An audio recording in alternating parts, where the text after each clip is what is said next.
Friends, మీ దగ్గర intermediate లేదంటే 12th pass అయినటువంటి సర్టిఫికేట్ కనుక ఉన్నట్లయితే ఈ యొక్క గవర్నమెంట్ జాబ్స్ మాత్రం ఎట్టి పరిస్థితుల్లో మిస్ చేసుకోవద్దు. సో నోటిఫికేషన్ వచ్చి చాలా డేస్ అయితే అవుతుంది, బట్ ఇది మనకి ఇంకా ఎవరికి కూడా తెలియదు.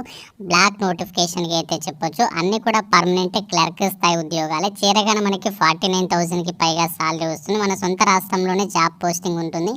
ఈ యొక్క జాబ్స్కి సంబంధించి అప్లై చేసుకోవడానికి కూడా ఎటువంటి ఎక్స్పీరియన్స్ అవసరం లేదు. అన్నీ కూడా పర్మనెంట్ జాబ్సే. మేల్ అండ్ ఫిమేల్ క్యాండిడేట్స్ అందరు కూడా అప్లై చేసుకోవచ్చు. కంప్లీట్ డీటెయిల్స్తో పాటు అప్లికేషన్ ప్రాసెస్ కూడా ఎక్స్ప్లెయిన్ చేస్తాను, ఎలా అప్లై చేసుకోవాలి, ఫామ్ అనేది ఫిల్ చేసి కూడా చూపిస్తాను. కాబట్టి మీరు వీడియోని ఇక్కడ కూడా స్కిప్ చేయకుండా లాస్ట్ వరకు చూసేసి రిక్రూట్మెంట్కి డెఫినెట్గా అప్లై చేసుకోండి.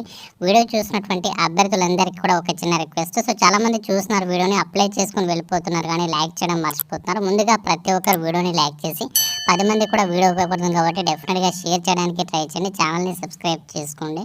గాయస్, యొక్క జాబ్ నోటిఫికేషన్ మనకి ఎక్కడి నుంచి వచ్చిందంటే government of India ministry of defence కింద పనిచేస్తున్నటువంటి డిపార్ట్మెంట్ ఆఫ్ డిఫెన్స్ ప్రొడక్షన్ అనేటువంటి ఒక కేంద్ర ప్రభుత్వ సంస్థ ఏదైతే ఉందో ఈ సంస్థలో ఖాళీగా ఉన్నటువంటి group C non gazetted permanent జాబ్స్కి సంబంధించి ఒక నోటిఫికేషన్ అయితే వచ్చింది. ఇంతవరకు ఎవరికి కూడా తెలియదు ఈ నోటిఫికేషన్. ఫస్ట్ నేనే మీకు ప్రొవైడ్ చేస్తాను అప్డేట్ అనేది. సో మీకు యొక్క అప్డేట్స్ ప్రొవైడ్ చేయడానికి నాకు ఎంతో కష్టం అయితే అవుతుంది, ఎందుకంటే ఇవన్నీ కూడా వెతికి మరి ఈ యొక్క జాబ్ అప్డేట్స్ అనేవి ప్రొవైడ్ చేస్తూ ఉంటాం. మీకు ఇలాంటి అప్డేట్స్ ప్రొవైడ్ చేయాలంటే మీ నుంచి కూడా హెల్ప్ అనేది కావాలి. లైక్ చేసి ఎక్కువ మందికి షేర్ చేసినట్లయితే మాకు కూడా కొంచెం ఎంకరేజ్మెంట్ ఉంటుంది ఇలాంటి అప్డేట్స్ ప్రొవైడ్ చేయడానికి. అండ్ అలాగే ఇలాంటి జాబ్ అప్డేట్స్ ఏదైతే మనకి ఇలాంటి బ్లాక్ నోటిఫికేషన్స్ ఉంటాయో ఎవరికి కూడా తెలియనివి, అలాంటి నోటిఫికేషన్స్కి కనుక మీరు అప్లై చేసి ప్రిపేర్ అయినట్లయితే వితిన్ 6 months లోపు మీరు ఏదైనా ఒక గవర్నమెంట్ జాబ్ సాధించడానికి ఛాన్సెస్ అయితే ఉంటాయి. సో ఈ నోటిఫికేషన్ ద్వారా భర్తీ చేసినటువంటి క్లర్క్ స్థాయి జాబ్స్ ఏవైతే ఉన్నాయో ఈ యొక్క జాబ్స్కి సంబంధించి డీటెయిల్స్ మీకు ఎక్స్ప్లెయిన్ చేస్తున్నాను. 12th క్లాస్ పాస్ అయినటువంటి క్యాండిడేట్స్ ఎవరైనా సరే అప్లై చేసుకోవచ్చు. ఇక్కడ 12th అంటే మీరు ఇంటర్ చేసిన, డిప్లొమా పాస్ అయినా కూడా ఈ యొక్క జాబ్స్కి అప్లై చేసుకోవచ్చు. ఈ యొక్క జాబ్స్కి సంబంధించి సెలెక్ట్ అయినటువంటి క్యాండిడేట్స్కి లెవెల్ 4th ప్రకారం బేసిక్ పేనే 25,500 నుంచి 81,000 వరకు కూడా మీకు బేసిక్ పే ఉంటుంది. దాంతోపాటు సెంట్రల్ గవర్నమెంట్కి సంబంధించి చాలా అలవెన్సెస్ అయితే ప్రొవైడ్ చేస్తారు. అవన్నీ కలుపుకుంటే మనకి దాదాపుగా 49,000కి పైగానే మీకు స్టార్టింగ్ సాలరీ వస్తుంది. ఈ యొక్క జాబ్స్కి సంబంధించి అప్లై చేసుకోవడానికి ఏజ్ లిమిట్ విషయానికి వచ్చినట్లయితే మినిమం ఏజ్ మనకి 18 నుంచి, జనరల్ వాళ్ళైతే 27 years వరకు అప్లై చేసుకోవచ్చు. ఓబీసీ వాళ్ళు 30 years, ఎస్సీ ఎస్టీ వాళ్ళైతే మాత్రం 32 years వరకు కూడా అప్లై చేసుకోవడానికి ఛాన్స్ ఉంటుంది. ఎటువంటి ఎక్స్పీరియన్స్ కూడా అవసరం లేదు. 12th క్లాస్ పాస్ అయి ఉండి ఈ యొక్క స్టెనోగ్రఫీకి సంబంధించి స్కిల్స్ ఉంటే సరిపోతుంది. రిక్రూట్మెంట్కి మీరు అప్లై అయితే చేసేసుకోవచ్చు. ఈ యొక్క ఉద్యోగాలకి సెలెక్ట్ అయినటువంటి క్యాండిడేట్స్కి జాబ్ పోస్టింగ్ అనేది ఎక్కడ ఉంటుందో మీకు ముందుగానే చెప్తున్నాను. ఇక్కడ మనకి ప్లేస్ ఆఫ్ వర్క్ అని చెప్పేసి నోటిఫికేషన్లోనే క్లియర్గా ఇచ్చారు. Selected candidates will be liable to serve anywhere in India. However initial place of posting is like to wait Bengaluru, Vizag and Chennai.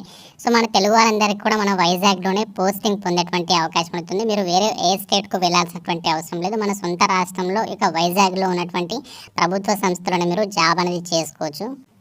ఇక స్టెనోగ్రాఫర్స్ గ్రేడ్ ఉద్యోగాలకి సెలక్షన్ ప్రాసెస్ వచ్చేసి కేవలం ఒకే ఒక ఎగ్జామ్ అనేది కండక్ట్ చేసేసి రిక్రూట్మెంట్కి సెలక్షన్ చేస్తారు. ఎగ్జామినేషన్లో కూడా ఎటువంటి నెగటివ్ విధానం అయితే లేదు. మీరు అన్ని క్వశ్చన్స్కి కూడా అటెంప్ట్ అయితే చేయొచ్చు. ఇందులో ఏ టాపిక్స్ నుంచి క్వశ్చన్స్ వస్తాయంటే జనరల్ ఇంటెలిజెన్స్ అండ్ రీజనింగ్ నుంచి 25 questions 25 marks, జనరల్ అవేర్నెస్ నుంచి 25 questions 25 marks, English language and comprehension నుంచి కూడా 25 questions 25 marks, న్యూమరికల్ యాప్టిట్యూడ్ నుంచి 25 questions 25 marks. ఈ యొక్క 100 marksకి సంబంధించి ఎగ్జామ్ అనేది ఉంటుంది. ఇంగ్లీష్ లాంగ్వేజ్లోనే క్వశ్చన్స్ అయితే వస్తాయి. 12th స్టాండర్డ్లో ఉంటుంది అని చెప్పేసి ఇచ్చారు. ఈ ఎగ్జామినేషన్ పాస్ అయితే సరిపోతుంది. డైరెక్ట్గా మీకు స్కిల్ టెస్ట్, స్టెనోగ్రఫీకి సంబంధించి స్టెనోగ్రఫీ స్కిల్స్ అనేవి ఉన్నాయా లేదా అని చెప్పేసి స్కిల్ టెస్ట్ అనేది కండక్ట్ చేసేసి రిక్రూట్మెంట్కి సెలక్షన్ అయితే చేస్తారు. ఎగ్జామినేషన్ అనేది ఎప్పుడు ఉంటుంది అవన్నీ కూడా మనకి ఫర్దర్గా అప్డేట్ అనేది ఇస్తాము అని చెప్పేసి నోటిఫికేషన్లో ఇచ్చారు. సో ఇది మనకి ఒక సెలక్షన్ ప్రాసెస్ అయితే ఇలా ఉంటుంది. అండ్ అలాగే ఈ యొక్క రిక్రూట్మెంట్కి అప్లై చేయడానికి లాస్ట్ డేట్ విషయానికి వచ్చినట్లయితే మనకి లాస్ట్ వీక్ ఎంప్లాయ్మెంట్ న్యూస్ పేపర్లో ఈ యొక్క నోటిఫికేషన్ అయితే పబ్లిష్ చేశారు. ఆ డేట్ నుంచి మనకి 28 days అప్లై చేయాలి. అంటే మనకి దాదాపుగా ఇంకా మనకి ఈ యొక్క March 13th వరకు టైం ఉంది. కాబట్టి ఇంకా మనకి దాదాపు 10 days వరకు టైం ఉంది. కాబట్టి మీరు వీలైనంత తొందరగా అయితే అప్లై చేయండి. స్పీడ్ పోస్ట్ చేసినట్లయితే మీకు అప్లికేషన్ అనేది వీలైనంత తొందరగా అయితే రీచ్ అయితే అవుతుంది. ఫ్రెండ్స్ యొక్క జాబ్స్కి సంబంధించి అప్లికేషన్ ప్రాసెస్ విషయానికి వచ్చినట్లయితే ఆఫ్లైన్ విధానంలో ఈ జాబ్స్కి మనము అప్లై చేయాల్సి ఉంటుంది. ఈ నోటిఫికేషన్లోనే మనకి అప్లికేషన్ ఫామ్ అయితే ప్రొవైడ్ చేశారు. ఈ అప్లికేషన్ ఫామ్ అనేది మీరు ప్రింట్అవుట్ తీసుకొని ఇక్కడ మీరు ఫోటోగ్రాఫ్ అనేది అతికిచ్చేసి దాని మీద సెల్ఫ్ అటెస్టేషన్ చేయాలి. అయిన తర్వాత ఇక్కడ అడ్వర్టైజ్మెంట్ నెంబర్ ఎంప్లాయ్మెంట్ న్యూస్ పేపర్కి సంబంధించి ఎప్పుడైతే వచ్చిందో ఆ యొక్క డేట్ అనేది ఇక్కడ మీరు మెన్షన్ చేసేసేయండి. అడ్వర్టైజ్మెంట్ నెంబర్ వచ్చేసి నోటిఫికేషన్లోనే ఉంటుంది టాప్లో, అది ఇక్కడ మీరు రాయాలి. తర్వాత మీ యొక్క నేమ్, మీ యొక్క father name, mother name, permanent address, ఇలా మీరు కంప్లీట్గా అప్లికేషన్ ఫామ్లో ఏదైతే డీటెయిల్స్ అడిగాడో అన్నీ కూడా మీరు ఫిల్ చేయాల్సి ఉంటుంది. అప్లికేషన్ ఫామ్తో పాటు మీరు ఎడ్యుకేషనల్ జిరాక్స్ కాపీస్ అన్ని కూడా అటాచ్ చేసేసి మీరు స్పీడ్ పోస్ట్ అయితే చేయండి. ఈ యొక్క జాబ్స్కి మీరు ఇండియన్ నేషనల్ అయితే సరిపోతుంది. ఎవరైనా సరే ఈ యొక్క జాబ్స్కి సంబంధించి అప్లై చేసుకోవచ్చు అని చెప్పేసి నోటిఫికేషన్లోనే క్లియర్గా అయితే మెన్షన్ చేస్తున్నారు. కాబట్టి మీరు ఏ స్టేట్కి చెందిన వాళ్ళైనా అప్లై చేసుకోవచ్చు. అప్లికేషన్ ఫామ్ అనేది ఫిల్ చేసి దాంతోపాటు మిగతా ఎడ్యుకేషనల్ జిరాక్స్ కాపీస్ అన్ని కూడా అటాచ్ చేసేసి ఎన్వెలప్ కవర్ అనేది తీసుకుంటారు కదా, మీరు దాంతోపాటు 1 సెల్ఫ్ అడ్రస్డ్ ఎన్వెలప్ కవర్ కూడా తీసుకోవాలి. అది 25 సెంటీమీటర్స్ బై 10 సెంటీమీటర్స్ సైజ్ ఉండేది తీసుకోండి. ఎందుకంటే మనకి అందులోనే వాళ్ళు ఆల్ టికెట్ అయితే పంపిస్తారు, అడ్మిట్ కార్డు.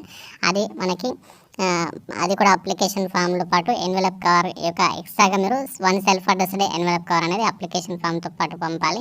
సో ఇలా మీరు అన్ని జిరాక్స్ కాపీస్ మీద సెల్ఫ్ అటెస్టేషన్ మీ సైన్ అనేది పెట్టేసి ఇక్కడ ఇచ్చినటువంటి అడ్రస్కి మీరు స్పీడ్ పోస్ట్ అయితే చేసేసేయండి. అప్లికేషన్స్ అనేవి ఏ అడ్రస్కి పంపాలి అంటే to chief quality assurance establishment, warship equipment, Jalahalli camp road, Yeshwanthpur post, Bengaluru 560022. ఈ యొక్క అడ్రస్ మీరు అప్లికేషన్స్ అనేవి పంపాలి. ఎన్వెలప్ కవర్ మీద application for the post of అని చెప్పేసి రాసేసి ఏ పోస్ట్కి అప్లై చేస్తున్నారు, స్టెనోగ్రాఫర్స్ గ్రేడ్ 2 కాబట్టి స్టెనోగ్రాఫర్స్ గ్రేడ్ 2 అని చెప్పి రాసేసి కేటగిరీలో మీరు ఏ క్యాస్ట్ అయితే ఆ క్యాస్ట్, ఓబీసీ అయితే కేటగిరీ ఓబీసీ అని చెప్పేసి రాసేసి మీరు పోస్ట్ ఆఫీస్కి వెళ్ళి స్పీడ్ పోస్ట్ అయితే చేసేసేయండి. ఇలా మనం రిక్రూట్మెంట్కి సంబంధించి అప్లికేషన్ అనేది చేయాల్సి అయితే ఉంటుంది.